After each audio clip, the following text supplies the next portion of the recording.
Selamat pagi, salam sejahtera bagi kita semua. Selamat pagi, Bapak Ibu audiens dimanapun berada. Selamat pagi, Dr. Hewan Rida Rumondang yang akan menyampaikan presentasi pada pagi hari ini yang judulnya sangat menarik ya, yaitu tentang E. coli, si bakteri populer di kalangan peternakan.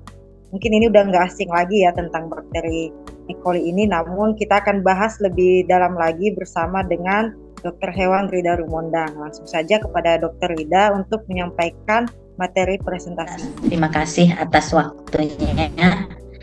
Assalamualaikum warahmatullahi wabarakatuh. Selamat pagi Bapak dan Ibu semua. Puji syukur kita panjatkan kita bisa bertemu dalam keadaan sehat pada hari ini. Adapun judul yang akan saya bawakan pada hari ini adalah E. coli, si bakteri populer di kalangan peternak. Bakteri Escherichia coli atau yang lebih akrab disebut E. coli tentunya sudah populer di kalangan peternak ayam. Siapa yang tidak kenal dengan mikroorganisme ini? Walaupun E. coli tidak memberikan kesan yang menakutkan seperti AI, avian influenza dan ND, namun selama bertahun-tahun bakteri ini memberikan kerugian pada peternakan ayam. Infeksi dari E. coli disebut kolibasilosis. E. coli sebenarnya merupakan bakteri normal yang terdapat di saluran pencernaan unggas. Sebagian besar serotipe dari E. coli bersifat non-patogen. Hanya sekitar 10-15% serotipe bersifat patogen.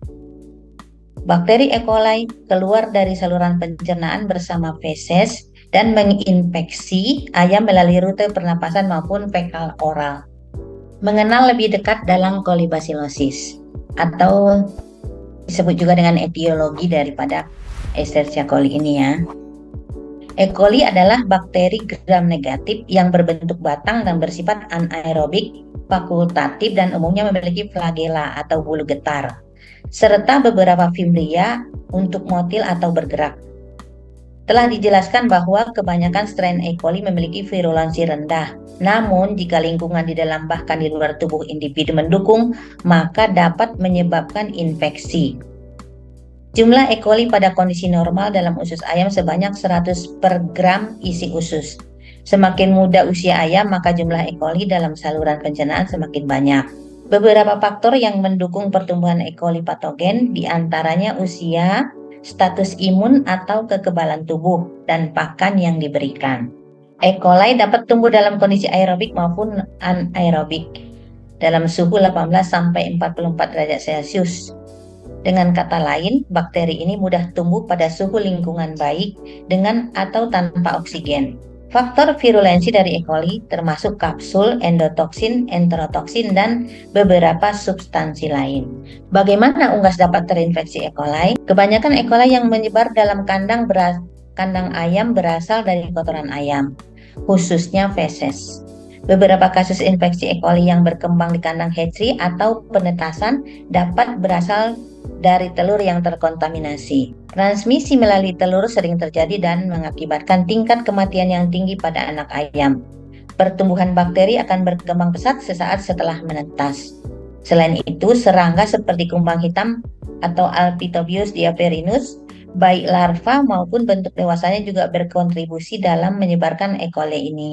Kumbang hitam disebut juga kumbang kotoran karena kebiasaan menggulung kotoran atau feses menjadi bola. Tumpukan-tumpukan kotoran ini diletakkan di sarang untuk tempat betina bertelur agar larva yang baru menetas dapat mendapatkan makanan dari feses. Kumbang-kumbang tersebut akan terus berada dalam tumpukan feses selama 6-10 hari. Ayam dapat terpapar E. coli setelah memakan kumbang baik dewasa maupun larvanya. Lalat rumah atau Musca domestica dewasa juga dapat menjadi pembawa E. coli dari feses. E. coli sendiri merupakan sumber nutrisi bagi lalat. Bakteri ini bermanfaat untuk perkembangan lalat, mulai dari pupa hingga dewasa. Selain telur dan serangga, lingkungan kandang dan peralatan yang jarang dibersihkan dapat menjadi pembawa feses. Gejala klinis kolibasilosis. Menurut Saib, tahun 2028, waktu E. coli untuk menginfeksi unggas hingga timbul dan terlihat gejala klinis beragam. Umumnya, waktu inkubasi E. coli singkat yaitu 1-3 hari. Di lapangan umumnya kolibasilosis terlihat setelah 5-7 hari infeksi.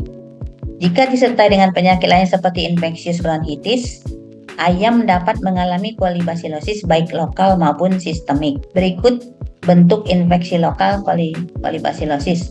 Kalau infeksi lokal ini ada 6, yaitu yang pertama ompalitis atau yolk sac infection. Ompalitis atau radang pusar dapat terjadi akibat kontaminasi feses pada telur. Selain itu, bakteri juga dapat menular secara in ovo atau melalui telur. Apabila induk ayam mengalami oovoritis atau radang pada ovarium dan salpingitis, radang pada saluran telur. Infeksi kuning telur atau yolk sac juga dapat berasal dari intranslokasi E. coli dari usus melalui pembuluh darah. Beberapa embrio akan mati sebelum menetas. Pada ayam yang bertahan, pusarnya akan tampak bengkak, kemerahan, dan basah. Bahkan dapat disertai abses atau bisul. Kuning telur yang terinfeksi akan bau dan berair. Yang kedua, selulitis. Selulitis atau peradangan subkutan di bawah kulit akan tampak bengkak akibat adanya eksudat atau cairan di bawah kulit. Infeksi jenis ini biasanya terjadi pada subkutan daerah kepala sehingga tampak bengkak. Pembengkakan pada kepala juga dikenal swollen head syndrome. E. coli masuk melalui konjungtiva dan rongga hidung, kemudian menginfeksi dan menyebabkan peradangan. Yang ketiga, diare. Enteritis atau radang usus merupakan gangguan yang umum jika terinfeksi E. coli di mamalia, namun jarang diunggas. Walaupun kasusnya jarang, secara patologi anatomi, infeksi E. coli akan menunjukkan usus pucat dan penuh dengan cairan. Jika dilihat dengan mikroskop, maka dapat dilihat mukosa atau permukaan usus, khususnya pada bagian mikrofili rusak. Yang keempat, vaginitis akut. Radang pada vagina yang disebabkan oleh E. coli lebih sering ditemukan pada kalkun. Mukosa vagina akan mengalami penebalan, ulser, atau perlukaan, bahkan sampai terisi oleh cairan kental akibat peradangan. Vaginitis dapat menurunkan produksi telur bahkan kematian. Kemudian yang kelima adalah salpingitis. Peradangan pada saluran telur atau salpingitis berakibat fatal bagi ayam petelur. Selain penurunan produksi telur, tingkat kematiannya juga sangat tinggi. Infeksi E. coli mengakibatkan rongga perut dipenuhi cairan radang kental berwarna kekuningan. Terkadang kasus ini mirip dengan tertahannya telur di oviduct, karena sama-sama tampak seperti adanya massa yang tertahan di perut. Infeksi dapat terjadi saat E. coli dari kloaka berpindah ke oviduct atau dapat berasal dari kantung hawa lalu terbawa ke oviduct melalui pembuluh darah. Kemudian yang keenam adalah orsitis epididimorsitis. Infeksi E. coli juga dapat mengakibatkan peradangan pada organ kelamin jantan. Testis akan tampak bengkak, padat, meradang, dan bentuknya tidak teratur. Selain infeksi lokal yang tadi, kolibasilosis juga dapat bersifat sistemik. Infeksi sistemik ini biasanya dinamakan koliseptikemia. Ayam yang menderita koliseptikemia biasanya terlihat lesu dan tidak mau makan. Jika konsumsi air minum juga ikut menurun, maka prognosanya buruk. Ayam mudah untuk ditangkap dan dipegang. Beberapa ayam menunjukkan gejala terduduk dan mata menutup, serta kepala dan sayap terkulai lemas. Pada saat ayam masih hidup, memang sulit untuk dapat melihat gejala klinis kolibasilosis. Berikut bentuk kolibasilosis sistemik. Yang pertama, koliseptikemia tipe pernapasan. Infeksi pernapasan umum terjadi saat kejadian penyakit berjalan secara sistemik. E. coli masuk dan berjalan dalam pembuluh darah, kemudian dalam pembuluh darah merusak organ pernapasan. Paparan debu dan amonia dari lingkungan kandang dapat merusak silia pada permukaan saluran pernapasan. Rusaknya silia memberikan kemudahan pada E. coli untuk masuk dan berkoloni dalam rongga pernapasan. Kerusakan organ dapat dilihat pada trachea, paru-paru, kantung hawa, selaput jantung, dan rongga perut. Yang kedua adalah koliseptikemia tipe pencernaan. Karakteristik yang paling menonjol dari infeksi ini yaitu hati mengalami kongesti atau pembendungan darah. Dan dari infeksi ini yaitu hati mengalami kongesti dan warnanya menjadi kehijauan. Selain itu limpa mengalami pembesaran dan otot kongesti. Pada beberapa kasus hati tampak ada spot-spot pucat, pada usus akan terisi cairan kental dan permukaannya tampak luka. Yang ketiga, neonatal koliseptikemia. Neonatal atau anak ayam yang baru menetas dapat terinfeksi E. coli dalam waktu 24 sampai 48 jam setelah menetas. Paru-paru akan mengalami kongesti dan warnanya menjadi gelap serta limpa mengalami pembesaran. Diduga E. coli masuk melalui umbilikal atau pusar, sehingga kebanyakan anak ayam sudah terinfeksi E. coli saat masih berada dalam telur atau in ovo. Selain itu, yang perlu diperhatikan adalah kemampuan bakteri ini untuk menginfeksi saat terjadinya penyakit lain. Itulah yang disebut sifat oportunis. Inilah yang juga perlu diwaspadai oleh peternak. Misalnya pada saat ayam terserang CRT, apabila bakteri E. coli juga ikut menginfeksi, maka akan terjadi komplikasi yang parah pada saluran pernapasan ayam. Pencegahan dan pengobatan. Kontaminasi feses pada telur merupakan jalan masuk infeksi yang penting pada kasus kolibasilosis. Pencegahan yang dapat dilakukan selain selalu menjaga kandang tetap bersih, yaitu litter harus selalu dalam kondisi kering, fumigasi atau desinfeksi telur 2 jam setelah ditelurkan dan dapat mengurangi risiko infeksi, serta jangan sampai ada serangga ataupun rodensia yang masuk ke dalam kandang. Ayam yang sudah tampak menunjukkan gejala sakit baiknya diberikan pakan protein tinggi dengan meningkatkan kadar selenium, vitamin A dan E.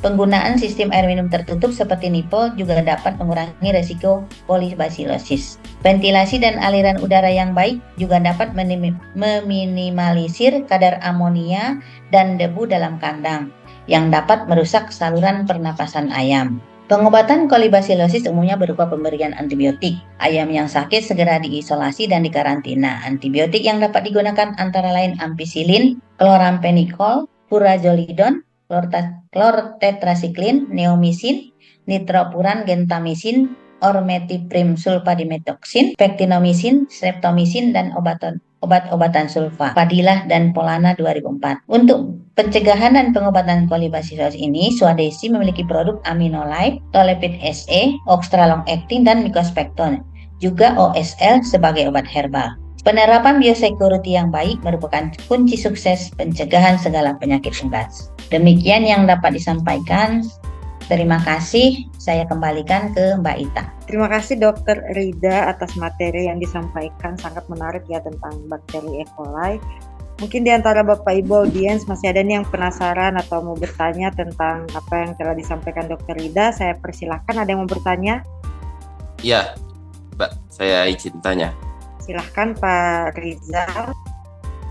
Baik, sebelumnya terima kasih Bu Rida untuk presentasinya pagi hari ini.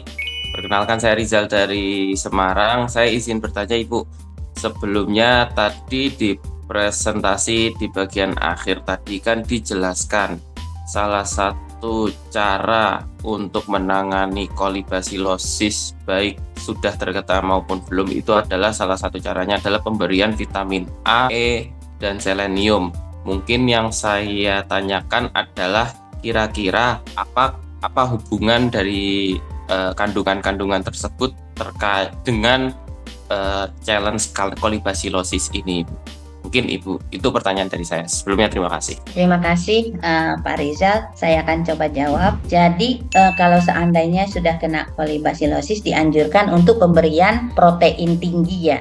Nah itu protein tinggi ini adalah untuk membantu keadaan ayam yang sudah imunnya turun. Jadi untuk vitamin E dan A-nya itu E dan selenium itu kan sifatnya antioksidan ya. Kalau vitamin E-nya antioksidan dan selenium ini adalah berfungsi di pertahanan untuk antioksidan sendiri. Jadi untuk vitamin E sendiri dipergunakan untuk transformasi lengkap radikal bebas menjadi senyawa yang tidak beracun. Jadi fungsinya selenium ini membantu vitamin E berfungsi sebagai antioksidannya itu dengan baik gitu loh Pak Rizal. Kemudian vitamin A kan seperti kita tahu dia akan memperbaiki epitel yang sudah rusak itu dengan lebih cepat gitu. Jadi ada kandungannya di Aminolife, sementara vitamin E dan selenium itu ada di Tolepit SE. Itu yang dapat saya sampaikan Pak Rizal. Oh, baik siap Ibu. Terima kasih banyak untuk penjelasannya. Ya, terima kasih Pak Rizal. Bapak Ibu masih ada yang mau bertanya? Saya persilahkan. Ya, silahkan Bapak Rahmanto. Terima kasih atas waktunya. Terima kasih Bu Rida atas presentasi yang telah disampaikan masalah kolibasilosis ya. Rahmanto dari Sukabumi. Yang ingin saya tanyakan sebenarnya kolibasilosis itu masalahnya ada di air, kualitas air. Dulu waktu kita masih punya langganan yang cuma langganannya masuk ayam sedikit tuh, dari ayam kecil tuh airnya dimasak dulu. Nah mungkin bisa dijelaskan masalah kualitas air supaya ayam kita sehat. Itu aja Bu Rida. Terima kasih.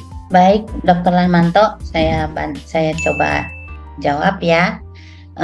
Untuk air emang sih kan dalam kondisi normal air itu sangat penting bagi ayam ya. Jadi kalau seandainya kita periksa apakah dia bisa dipergunakan untuk air minum atau tidak, itu kan dengan pemeriksaan di lab ya.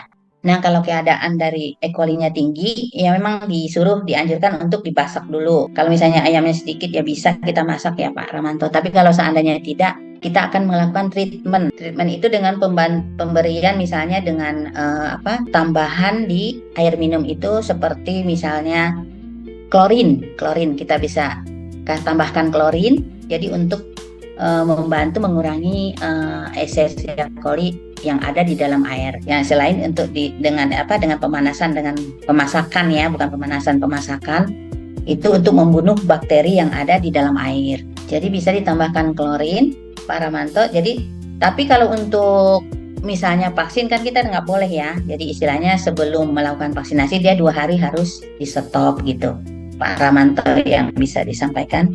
Selain itu bisa juga memberikan asam organik Pak untuk menjaga keseimbangan mikroflora usus. Jadi bisa dikasih kayak golongan pH yang asam-asam gitu. Kayak kita dulu punya salkil. Itu juga bisa diberikan untuk manajemen di pakan ya. Jadi bisa ditambahkan selain di air di pakan bisa ditambahkan salkil atau untuk asam-asam ascorbat itu. Asam-asam untuk mengurangi pH daripada pakannya. Mungkin itu Pak Ramanto. Oh iya, terima kasih Bu atas penjelasannya. Jadi nggak harus secara rutin gitu berapa bulan sekali diperiksa untuk kualitas airnya Bu sebelum kita berikan klorin gitu. Oh, kalau misalnya ayam sumbernya sama kan Pak, kita sudah tahu pasti kandungannya akan sama gitu. Kecuali misalnya sumurnya ada beberapa, bisa kita periodekan untuk